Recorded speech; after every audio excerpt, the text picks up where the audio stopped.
आपसे हम जानना चाहेंगे कि जिस तरह की सियासी हालत इस वक्त महाराष्ट्र में है, जिस तरह की खबरें आ रही हैं कि अजित पवार हो सकता है कि फिर से बीजेपी का दामन थाम लें और वो बीजेपी के साथ में सरकार बनाएं, क्या कुछ कहना है इस पर आपका?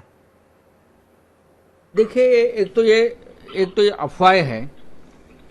ये जानबूझकर ये अफवाहें फैलाई जा रही है और उसमें कोई तथ्य नहीं है। अजित पवार जी और पूरी राष्ट्रवादी कांग्रेस पार्टी आज भी महाविकास आघाड़ी में है और रहेगी।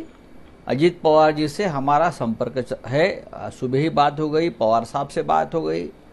तो ये गलत इंफॉर्मेशन है आपके पास और पूरे देश में फैलाई जा रही है। ज़रूर मैं ये बात मानता हूँ कि चाहे शिवसेना हो, चाहे कांग्रेस हो, चाहे एनसीपी हो, एमएलए के ऊपर भारतीय जनता पार्टी का एक दबाव तंत्र चल रहा है। ये दबाव तंत्र चल रहा है सेंट्रल जो केंद्रीय जांच एजेंसी है उसके माध्यम से है और इस दबाव के चलते कुछ लोगों को वो अपने तरफ खींचना चाहते हैं। शिवसेना के 40 लोग इसी प्रकार से तोड़ा गया। अब उनका अगला टारगेट राष्ट्रवादी कांग्रेस यानी एनसीपी है।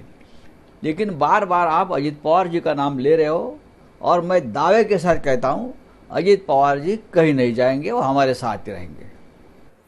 नहीं राउत साहब, आप भले से दावा कर रहे हों कि अजित पवार एनसीपी में ही रहेंगे, लेकिन इस तरह की खबरें आ रही हैं कि खुद अजित पवार शरद पवार के पास में पहुंचे थे। उनके साथ में जो बाकी के एमएलएज हैं वो भी लगातार अजित पवार के साथ टच में थे और वो शरद पवार का आशीर्वाद चाहते थे। इस तथ्य में कितनी सच्चाई है कि अजित पवार अगर शरद पवार का आशीर्वाद मिलता है तो वो बीजेपी का दामन थाम सकते हैं? देखो, भारतीय जनता पार्टी महाराष्ट्र में सबके साथ बात कर रही है। शिवसेना के लोगों के साथ भी बात की, कांग्रेस के लोगों के साथ बात हो रही है, राज ठाकरे के साथ बात हो रही है। इसलिए कि ये जो पार्टी है बीजेपी अपने आप को विश्व की सबसे बड़ी पार्टी मानती है, लेकिन उनका सब जो पार्टी चलाने का जो तरीका है उधारी पे है।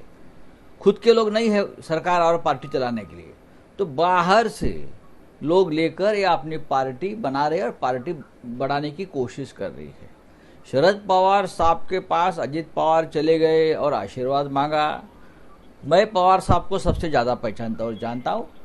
शरद पवार साहब इस प्रकार की भूमिका कभी नहीं लेंगे कि जो बीजेपी के साथ जाए, सरकार बनाए, ऐसे किसी को भी पवार साहब आशीर्वाद नहीं देंगे। नहीं, लेकिन ये वही अजित पवार हैं जिन्होंने पिछली बार देवेंद्र फडणवीस के साथ मिलकर बीजेपी का दामन थामा था और 80 घंटे की सरकार में थे। देखिए, एक बार गलती की थी, उस गलती का खामियाजा अभी भी भुगत रहे हैं। उनको मालूम है वो हमारे महाविकास आघाड़ी के प्रमुख स्तंभ है, हमारे सबके बहुत सीनियर साथी है। तो हमेशा मुझे लगता है वो महाविकास आघाड़ी को ही नेतृत्व देंगे।